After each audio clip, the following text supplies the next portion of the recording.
Usually, when we talk about getting a medical diagnosis, there's this comforting expectation of precision, right? Oh, yeah, completely. You want it to be exact. Right. Like you fall, your arm swells up, you go to the hospital, and they do an X-ray. And that X-ray shows a really jagged white line on the screen. Yeah, the doctor just points at it and says, there it is. Exactly. Yeah. Broken or not broken, it's binary, it's super clean. Yeah. But if you step into the world of figuring out what another human being actually wants. Oh, man. Yeah, that X-ray machine just completely shatters. It really does. Whether you're, building software or managing a team or just trying to sell a product, you are suddenly navigating this diagnostic landscape that is just incredibly murky. It's the absolute definition of muddy waters. I mean, when you strip away all the corporate jargon, acquiring user feedback is fundamentally this really intricate dance of leverage. Leverage, like power dynamics. Exactly. Who holds the information? Who has the actual leverage to demand changes in the world? And how does a creator navigate this incredibly dense fog of human bias to find actual actionable value? Right, which is exactly what we're getting into today. Yeah, we're treating this not just as like a simple business tactic, but as a serious psychological mechanism. It's about uncovering fundamental human truth. Okay, let's unpack this. Yeah. Because for you, the listener, we are taking a massive stack of notes, transcripts, and insights from some really elite Silicon Valley lectures today. Some of the best material out there. Truly. And we are aiming a spotlight at one highly specific, surprisingly profound reality, which is the treacherous power dynamics of the user interview. Yeah. Because when you hear words like startups or product development, Yeah. your mind immediately jumps to, massive scale. What? You think of millions of users, global networks. Lines of code stretching around the world. Yeah. But to get to that macro level, you have to survive the granular and honestly sometimes agonizing reality of just sitting across from a single human being. Which is terrifying for a lot of people. It is. And you're trying to deduce what they actually need versus what they just claim they need. And that transition, from the macro ambition to that micro human interaction, that's the crucible. Every time someone gives you feedback, they are basically handing you a locked puzzle box. I love that analogy. Yeah, and if you lack the operational tools to open it, you're just going to end up smashing whatever delicate truth is inside. Which is critical for you listening right now.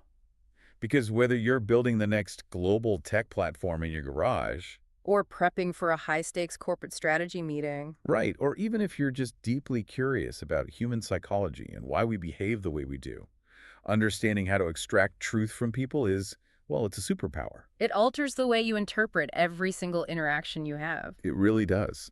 And that brings us to the first major roadblock in its entire ecosystem. It's this pervasive illusion that we are taught from a very young age. The idea that listening to people and giving them exactly what they ask for is like the ultimate virtue. Yes. It appeals to our sense of fairness, doesn't it? It feels democratic. If you want to make someone happy, just ask them what they want and hand it to them. But the transcripts we are looking at completely shatter that democratic ideal. I mean, let's look at Emmett Shear, the former CEO of Twitch. Oh, his breakdown of user interviews is fascinating. It is. He explicitly warned against this thing he calls the horseless carriage effect. Which is that classic Henry Ford dilemma. Right? Exactly. If you ask people what they want before the automobile was invented, they don't say, oh, I want a car. They say, I want a faster horse. A faster horse. Yeah. And the psychological dynamic at play there is just incredibly revealing. Because when a user interacts with a product or a service or even an internal company process, they're experiencing friction. They are experiencing a pain point. Right. And human beings, we are beautifully sensitive to our own pain. We are flawless at feeling it. We really are. We know exactly where it hurts. But we are absolutely terrible at diagnosing the cure. We lack the overarching visibility to understand how the entire system operates. Which goes back to the medical diagnosis thing we started with. Mm-hmm. Like if you walk into the doctor's office, you, the patient, have the absolute authority to describe the symptom. You own the pain. Yeah, you sit on that crinkly paper and point, right? Exactly. You say, my stomach hurts right here when I eat. But you don't walk in and demand an appendectomy. Right, because the doctor holds the responsibility to prescribe the cure. If the doctor just handed out whatever major surgery the patient requested, I mean, they'd lose their medical license. It absolutely would, and that analogy captures the dynamic perfectly. The symptom is unquestionable reality, but the proposed cure is almost always a flawed guess. Which brings up Adora Chung. Ah, yes. Homejoy. Right, she built the home cleaning platform HomeJoy, and she articulated this through what she calls the Frankenstein approach. I love that phrase. She argued that if you blindly build every single feature that users request, you end up hiding the actual underlying problem. You just cover it up. Yeah, and you create this bloated, unmanageable monster of a product. You're constantly stitching on new arms and legs just because different villagers showed up with pitchforks demanding them. Sounds like a nightmare for engineers.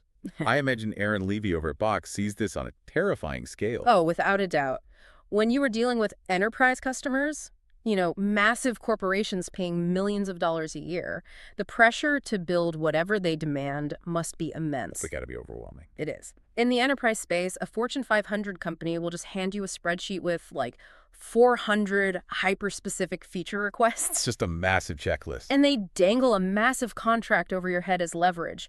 Do this or we walk. Wow. So how does Box handle that?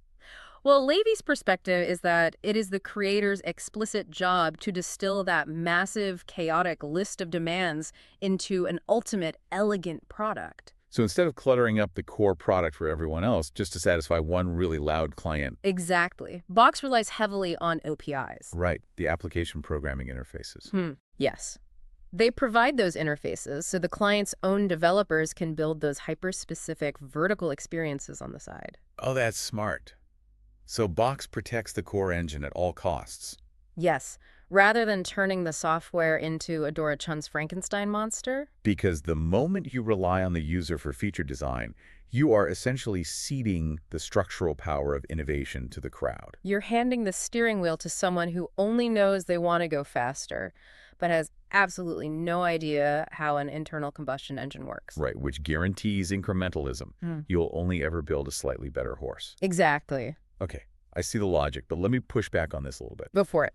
Because if we're sitting here actively ignoring what our most vocal users are explicitly looking us in the eye and asking for, aren't we inviting a public relations nightmare? It can definitely feel that way. Like ignoring power users usually leads to a subreddit revolt, right? Yeah. It feels a bit like that classic Silicon Valley hubris. We know better than you do. It absolutely can tip into hubris if the creator is arrogant. That's a real danger. Right. But the distinction here is that you aren't ignoring the user. You are translating them. Translating them. Okay, explain that. You are ignoring the feature requests, yes, but you are obsessing over the underlying motivation. Oh, I see. And the Twitch example that Emmett Shear provided is just a masterclass in this exact translation process. Let's break that down for the listener because it's a perfect case study. In the early days, Twitch goes out and talks to their broadcasters, right? Yeah, the people streaming video games for hours on end. And these broadcasters give Twitch very explicit, crystal clear feature requests. They want two things. They wanted the ability to run polls in their chat room, and they wanted the ability to have child accounts linked to their main broadcasting account. Very specific demands, and Twitch completely ignores them. Completely. They don't build the polls, they don't build the child accounts, but they didn't just walk away and say, we know better. No, they looked at the underlying reality of what those broadcasters were actually trying to achieve. Right. Twitch realized that these people were grinding for 12 hours a day and burning out. Yeah, it's exhausting. They wanted to make a living doing this, and they needed the video stream to stop crashing while they played. Because if the stream crashes, they lose viewers. And if they lose viewers, they don't get paid. Exactly. Twitch understood that the broadcasters asked for polls because they believed polls would drive audience engagement. And they assumed engagement would eventually, somehow, magically lead to revenue. Right. They were asking for a Band-Aid. So what did Twitch do? They diverted all their engineering resources into building a subscription program. Yes. They built a direct monetization tool to help broadcasters make actual money. And they overhauled the video infrastructure for global stability. So they solved the root anxiety, which was financial survival and technical reliability, not the surface complaint. And the result was predictable, yet entirely counterintuitive to that democratic model of feedback we talked about. Because when Twitch delivered monetization and stability, The very same users who had explicitly demanded polls and child accounts. They were thrilled. They became Twitch's most fervent champions. They completely forgot they even asked for polls. Because the actual pain, the fear of going broke while streaming was cured? You have to listen to the music, not just the lyrics. I like that, yeah. That distinction requires a fundamental shift in how creators view their relationship with their audience. You are not an order taker at a restaurant. No. You are an investigative journalist trying to understand the economic and emotional reality of the person sitting across from you. Okay, but knowing what questions to avoid is completely useless if you are asking the wrong person entirely. Oh, 100%. Which takes us out of the realm of the feature request and into the actual geography of feedback. We have to map out the power dynamics of who we are interrogating. This is perhaps the most dangerous trap for any creator, whether you're launching software or opening a coffee shop. Because Emmett Shear's central thesis in his lecture was uncompromising on this. He said, who you talk to is just as important as what you ask. It really is. And he used this hypothetical scenario that completely flipped my understanding of market research. The note-taking app. Right. He asks the audience to imagine they are building a brand new note-taking application. And he asks, who should you interview to figure out what to build? And the intuitive answer is college students. Obviously. They are the ultimate power users of note-taking. They sit in lectures for hours a day, furiously typing or writing. But Shear points out the massive fatal flaw in that logic. Because if you spend 6 months interviewing college students, you will learn a tremendous amount about note-taking habit. You'll have the best UI in the world. Yeah, but you will also build a company that goes bankrupt. Bankrupt, why? Because college students as a demographic are notoriously broke. Right. It is incredibly difficult to convince a 19-year-old living on ramen to pay a monthly subscription fee for a productivity app. This introduces a massive concept, the separation of usage power and purchasing power. Yes. The student holds the usage power, but they are financially impotent in this context. If you don't map that geography correctly, your entire feedback loop is compromised. You're optimizing a product for a demographic that cannot sustain your business model. Exactly. So instead of interviewing the student, Shear argues you have to interview the IT administrators at the university. Because they buy software in bulk. Right. Or you interview the parents of incoming freshmen. This one is so fascinating to me. The parents. Because those parents are sitting at home terrified that their kid is going to get overwhelmed by college coursework and fail out. The parent possesses the purchasing power. And more importantly, they possess the emotional desperation required to pull out a credit card and buy a solution. It is a total demographic power play. And Twitch faced this exact same existential question, didn't they? They did, back when they evolved from their original broad platform, Justin.tv, into a dedicated gaming site. They had millions of viewers, right? But a much smaller group of broadcasters. Yeah, and the natural inclination there is to survey the millions of viewers because they make up the bulk of the traffic. But Twitch realized the viewers are entirely fluid. They hold no structural loyalty. None. If a popular broadcaster moves to a rival platform, the viewers just click a different link and follow them. The viewers don't dictate the market. They're a byproduct of it. Therefore, the actual leverage lay entirely with the broadcasters. You have to build the castle for the king to keep the kingdom intact. Build the castle for the king. Yeah, if you spend your time interviewing the peasants, you might build a very comfortable village, but the king will leave for a better fortress, and the village will empty out overnight. Which perfectly explains the danger of what Shear calls the forum trap. I see companies fall into this constantly. Oh, it's so common. The forum trap is seductive because it is the path of least resistance. Right. When a company decides they need user feedback, the easiest thing in the world is to just post a survey on their own forums. Or their own subreddit, or just email their most active daily users. And the logic seems totally sound. You think, these are the people who care the most. I should listen to them. But you are essentially operating inside an echo chamber. It's an entirely non-representative sample of the global market. Exactly. The people hanging out on your forums are your super users. They have already overcome whatever friction exists in your onboarding process. They've already accepted your user interface flaws. They like the product enough to spend their free time talking about it. So if you rely on them, you are either getting polite validation that just lulls you into complacency. Or you're getting bombarded with hyper-niche complaints. Right, complaints about advanced microscopic features that 99% of the actual market couldn't care less about. Exactly. To understand the true geography of your market, You have to do the grueling, uncomfortable work. You cannot just talk to the people inside the building. You have to hunt down the people who refuse to enter. You have to interview non-users. You have to track down the users who cancel their subscriptions. And you have to interview your competitors' users. So what does this all mean for the listener? I mean, think of it like a political campaign. Okay, yeah. Imagine a politician who refuses to leave their stronghold.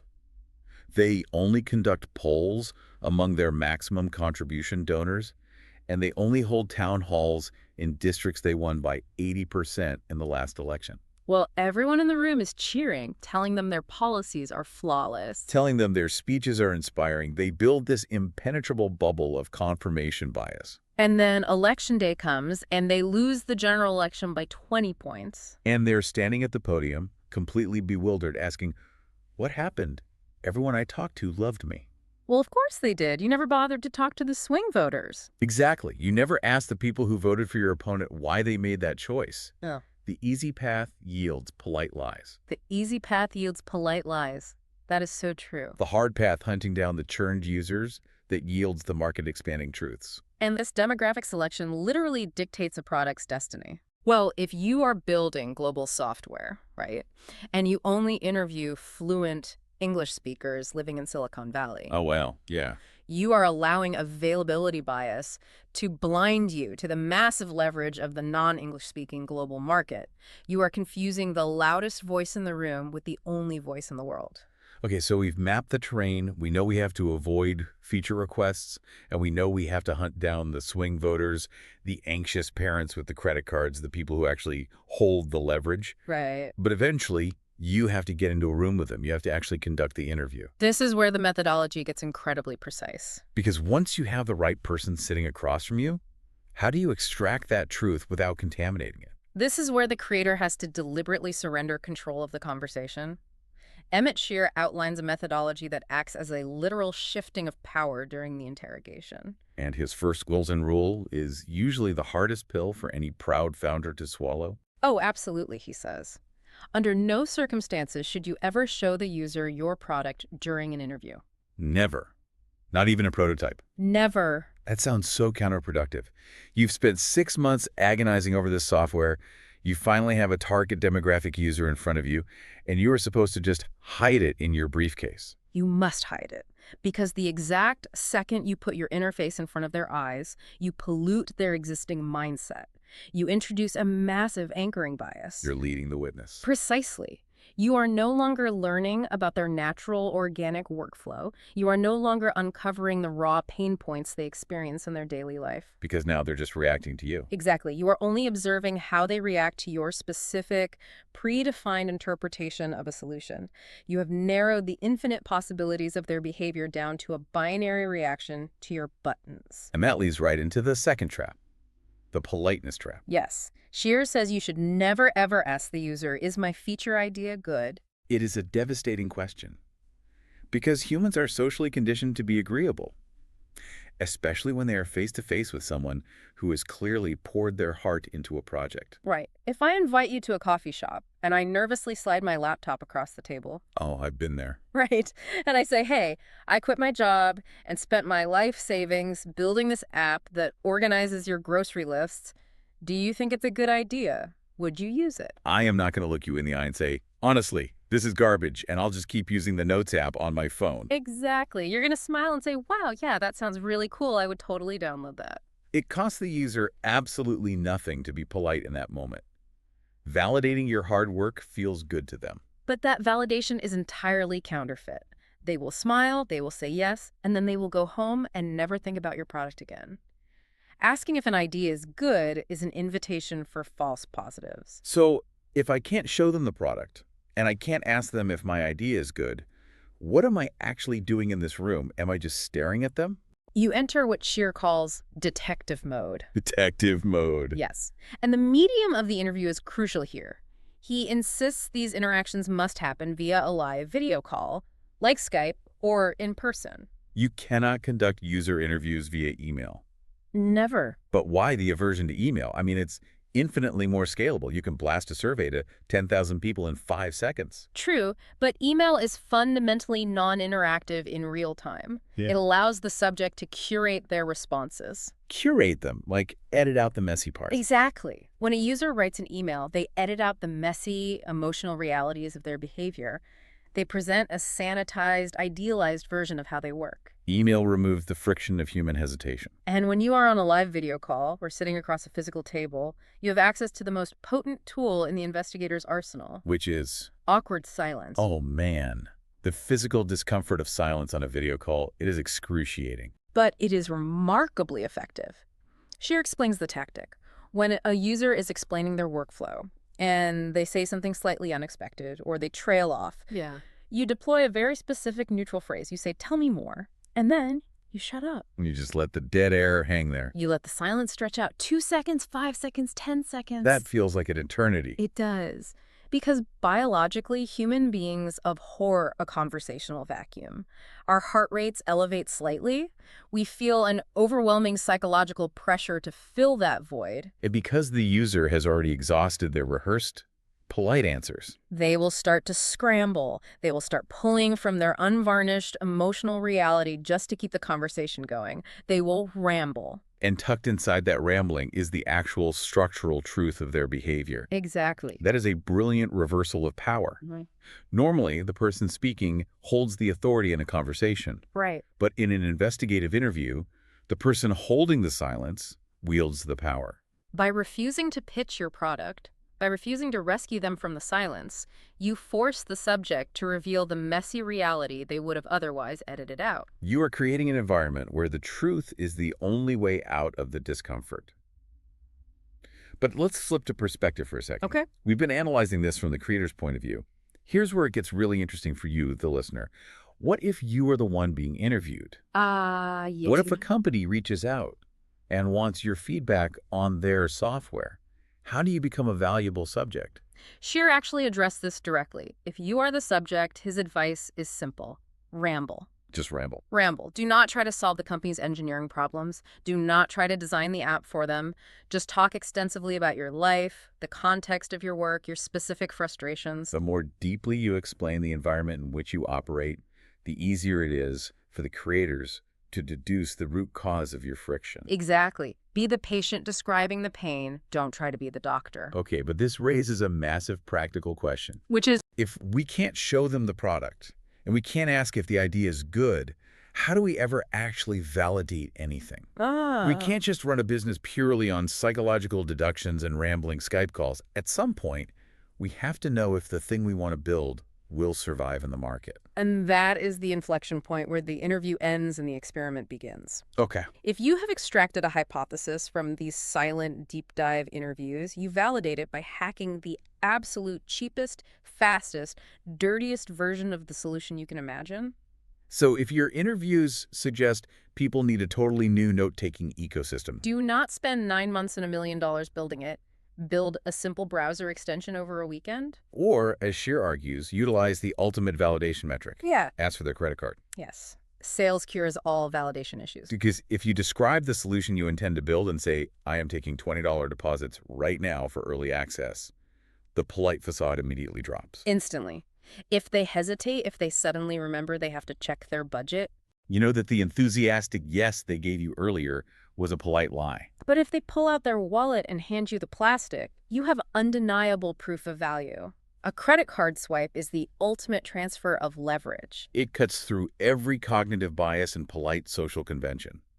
It is the only metric of truth that matters in the validation phase. So true. So you've mapped the power, you've weaponized the awkward silence, you've deduced the truth, and you've validated it with a credit card swipe. You have cracked the puzzle box in a sterile, controlled environment. But how does a founder survive when they step out of that quiet room and try to replicate that empathy with a thousand erratic humans in the wild? Which brings us to the concept of the empathy engine and the brutal necessity of doing things that do not scale. This transition from the theoretical to the operational requires an immense, almost irrational amount of manual labor, doesn't It it? really does. We have to look at Paul Graham's foundational law of startups here. He states unequivocally that it is Literally better to have 100 people who love your product than 1 million people who kind of like it.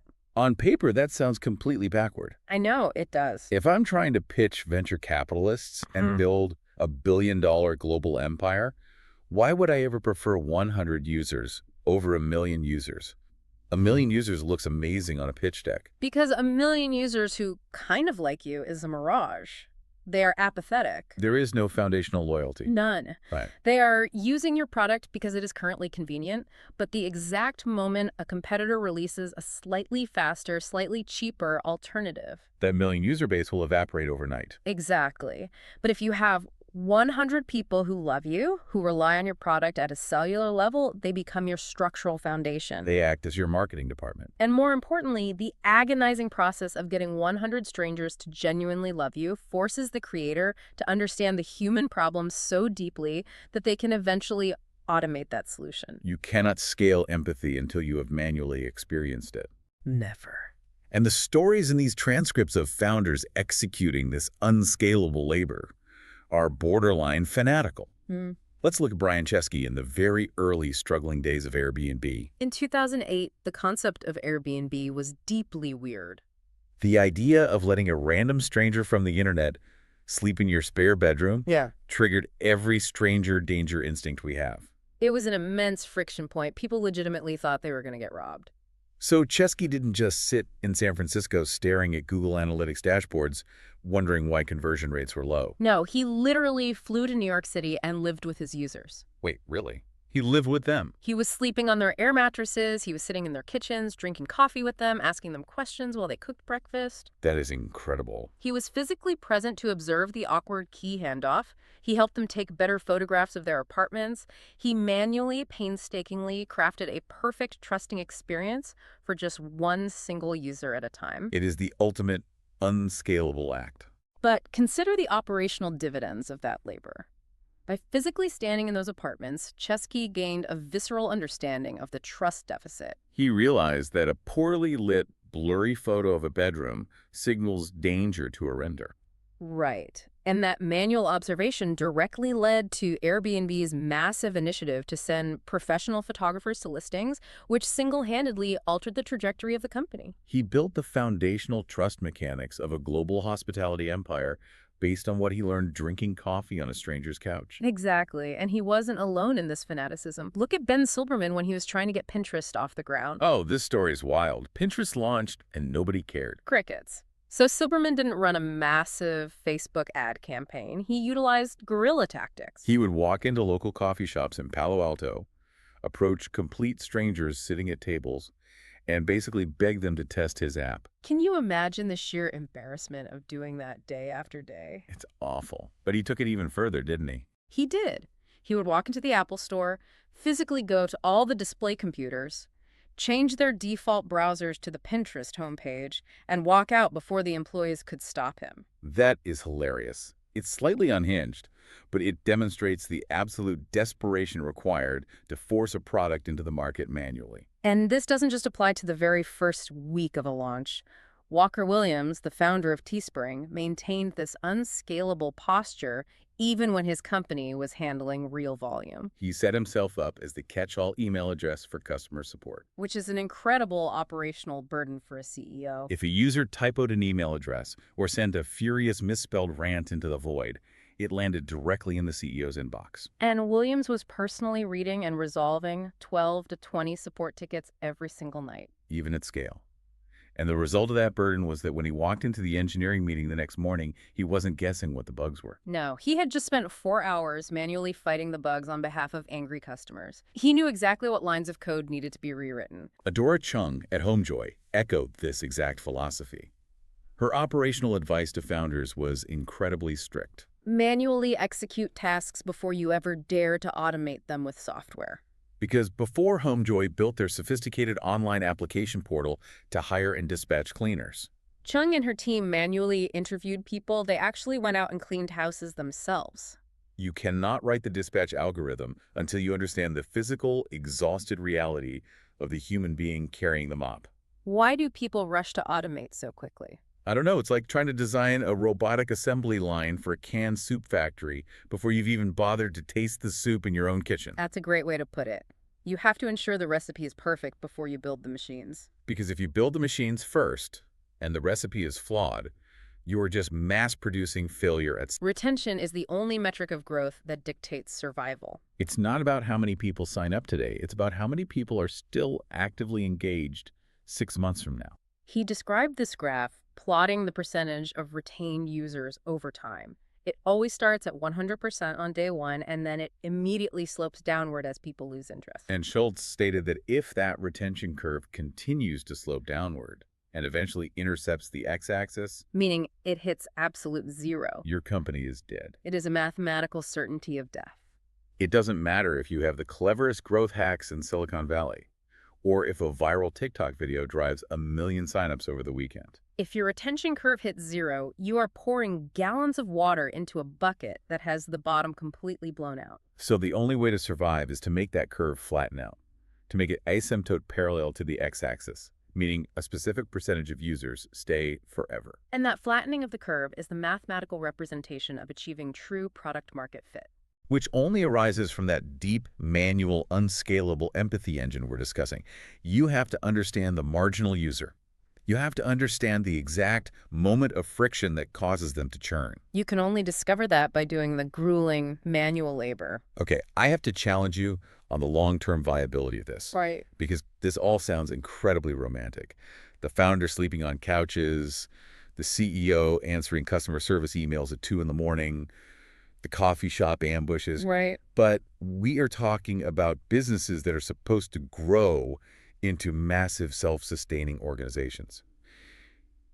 Is there ever a point where doing things that don't scale actually harms the company?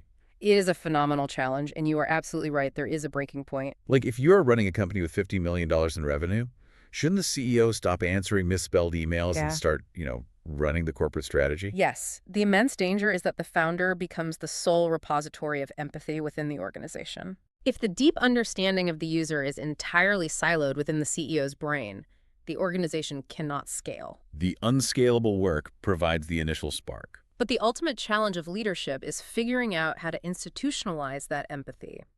How do you take the profound cellular insights you gained while sleeping on a stranger's air mattress and weave them into the daily operational fabric of a 1,000-person engineering team? Which bridges us directly to our final frontier today, institutionalizing feedback. How do we democratize this power internally? Because if the engineers don't care, the product slowly degrades. The user devolves from a living, breathing human into a mere statistic on an analytics dashboard. We've mapped the terrain, we've weaponized the silence in the interview, we've manually built the initial retention curve.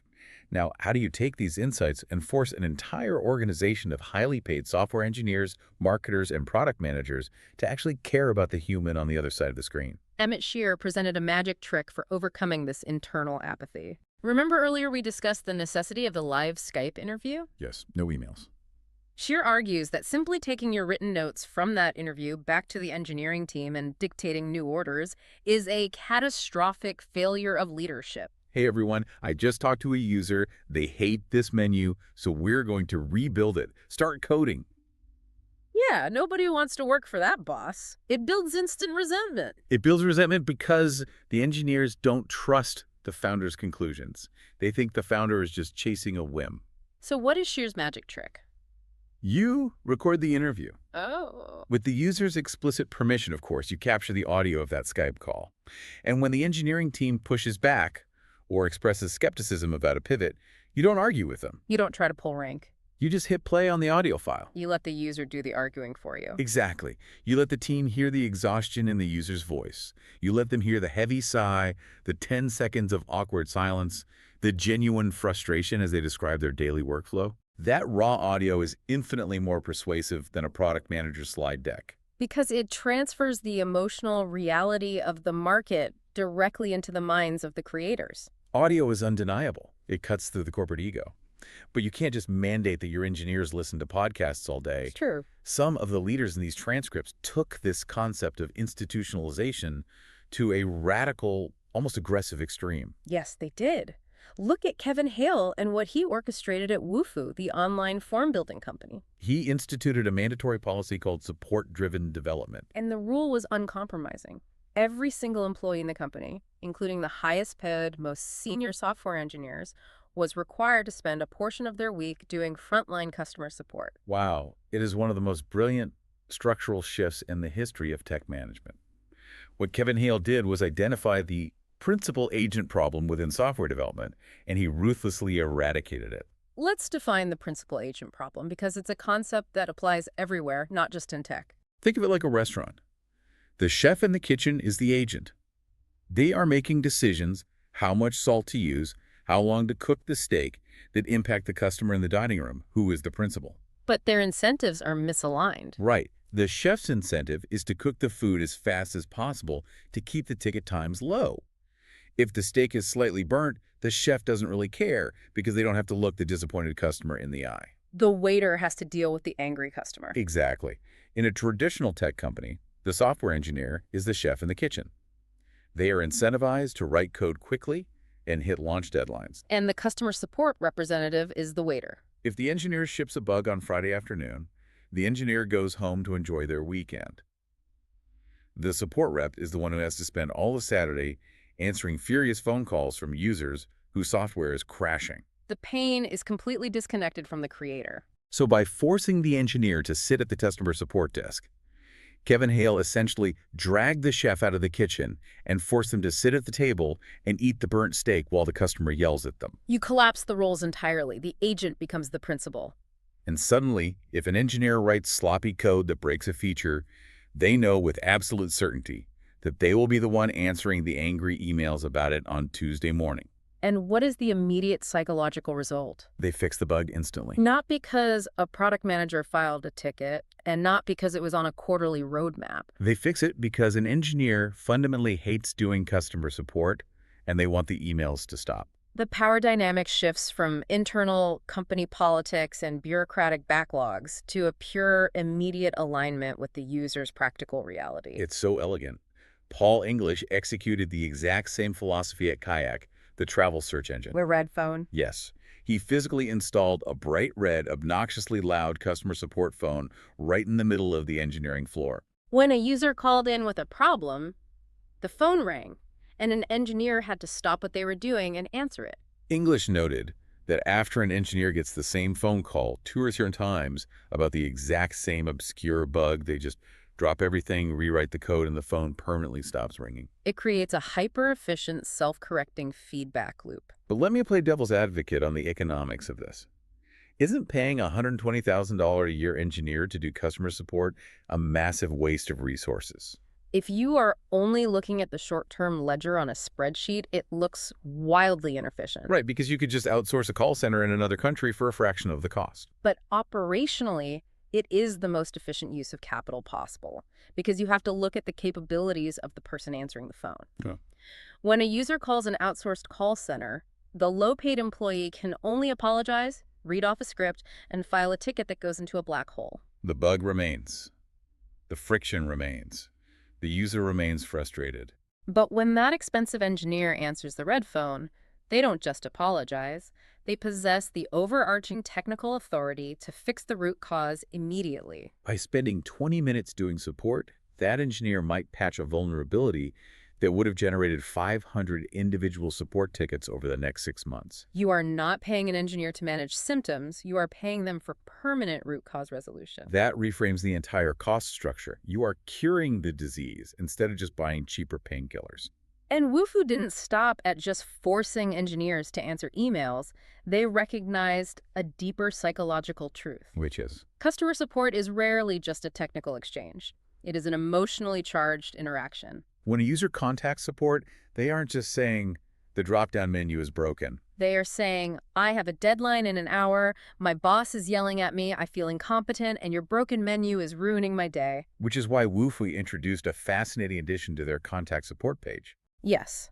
Alongside the standard technical fields like browser type or operating system, they added an emotional state drop-down menu. They explicitly asked the user, how are you feeling right now? And the data on this is staggering. Users chose to fill out that emotional state dropdown over 75% of the time. So 75.8%. Exactly. Three-quarters of the people taking the time to submit a technical bug report actively wanted to inform the company about their emotional well-being. It proves that users view their relationship with software as exactly that, a relationship. And consider the operational impact of that data. When the engineer doing support opens a new ticket and they see that the user has selected frustrated, confused, or angry from that drop-down menu, it completely alters their approach. They don't just send a robotic, copy-pasted technical manual, they lead the interaction with empathy. They acknowledge the emotional state first. I see you're frustrated. I completely understand why this bug would ruin your workflow. Let's fix it right now. And the crazy byproduct of this. Because users were given a simple upfront outlet to express their anger, they actually became significantly kinder to the support staff in their subsequent replies. Just being heard de-escalated the tension structurally. It is a perfect real-world application of Jared Spool's metric for the knowledge gap. Jared Spool is a renowned expert in user interface design. Yes, and he formulated a rule. To prevent a piece of software from degrading into irrelevance, the creators, the engineers, the designers, the founders need a minimum of 2 hours of direct user exposure every 6 weeks. 2 hours every 6 weeks. If an organization dips below that 2-hour threshold, they lose the emotional context of the market. The software becomes detached from human reality. You literally lose the plot of your own company. And Wufoo took this mandate to maintain the emotional connection to the ultimate unscalable level. The thank you cards. They instituted a policy of sending handwritten thank you cards to their customers. Handwritten by the founders, the executives, and the engineers. It takes 5 minutes. The cost of postage is negligible, but the fierce, irrational loyalty it generated was unprecedented. Customers would routinely write back or post on social media just to express how shocked they were that a tech company treated them like a human being. It proves that you can institutionalize empathy without losing your humanity as you scale. It all circles back to the core premise we established at the beginning. Acquiring user feedback, conducting interviews, building products. None of this is ultimately an exercise in coding or business administration. It is an exercise in managing power dynamics and maintaining human empathy. If an organization can align those two forces, they become virtually unstoppable. Wow. Okay, we have covered a massive expanse of territory today. Let's synthesize this journey. We started by dismantling the myth of the democratic feature request, right? Realizing that users are flawless at feeling their pain, but the creator must fiercely protect the power to build the cure. We mapped the geography of feedback, discovering that the easiest people to reach are usually the most dangerous to listen to. And that the true leverage lies with the swing voters, the non-users, and the people holding the purchasing power. We explored the sterile, awkward mechanics of the interview, weaponizing silence to force the truth out of polite subjects. We transitioned into the chaotic wild, seeing how unscalable manual labor sleeping on air mattresses and ambushing coffee shops is the only way to build the empathy engine required to flatten a retention curve. And finally, we saw how radical structural policies like support-driven development and red telephones can institutionalize that empathy, forcing the chef to eat their own cooking. And this framework applies universally. It does not matter if you are launching a startup from your kitchen table, managing a global team of developers in a Fortune 500 company, or honestly, just trying to resolve a conflict with your spouse. The dynamics of active listening, mapping who holds the emotional leverage, separating the superficial symptom from the root cure, and sharing the reality of the pain, these are universal human mechanics. They are fundamental psychological truths masquerading as business strategy. But I want to leave you with a final provocative concept to mull over as you go about your week. Let's hear it. We have spent this entire deep dive establishing that the true magic of acquiring feedback, the true secret to building lasting value, lies in raw, unscalable human-to-human empathy. Yes. It lies in recognizing the exhaustion in a user's voice on an audio recording. It lies in the excruciating 10 seconds of awkward silence on a Skype call. It lies in the visceral trust established when a founder sleeps on a stranger's couch in New York City. The messy, inefficient human element. Exactly. But look at the trajectory of our technology today. What happens as we move rapidly into an era where artificial intelligence begins conducting our intake, managing our surveys, and running our frontline customer service? Oh, wow. We are already seeing AI agents that can analyze sentiment, hold flawless, infinite conversations, and process feature requests at a scale millions of times faster than Kevin Hale's engineers ever could. It's happening right now. So the question we have to ask ourselves is this. Can a machine, no matter how perfectly programmed or advanced, ever truly replicate the intuitive leaps and the structural trust generated by a human founder sitting across from a human user? Or, in an increasingly automated, sterile world, will the organizations that stubbornly refuse to automate their empathy, the ones that ruthlessly protect that raw, unscalable human connection, ultimately be the ones that rule the market? That is a phenomenal question. Can you mathematically automate empathy? Or does empathy fundamentally require a pulse? That is something you are going to have to decide for yourself and whatever you are building next. Thank you so much for joining us on another deep dive. Whether you are navigating the murky waters of corporate strategy, trying to decipher what your users actually want, or just trying to survive the awkward silence in your next meeting, remember, listen to the pain, fiercely protect the cure, and never be afraid to just say, "Tell me more," and shut up. We will see you next time.